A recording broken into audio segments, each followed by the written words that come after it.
કૃષ્ણ અને આ મોરપીંછની શું વાત છે ખબર છે? એક વખત રામજીને જ્યારે વનવાસ મળ્યો ને ત્યારે રામ ને સીતા એ વનમાં જતા હતા અને સીતા માતાને તરસ લાગી. રામજી આજુબાજુ શોધ્યું પણ ક્યાંય પાણી ન મળ્યું અને અંતે એમને વન દેવતાને પ્રાર્થના કરી, હે વન દેવતા, મને જળાશયનો માર્ગ બતાવો.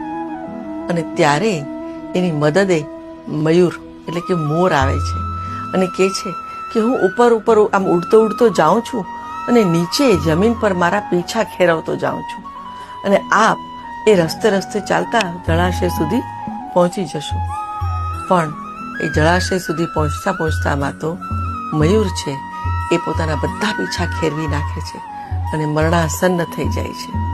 અને ત્યારે રામજી ત્યાં આવીને કહે છે કે અરે રે, તે અમારી તરસ छिपाવવા માટે થઈ અને તારું બલિદાન આપ્યું.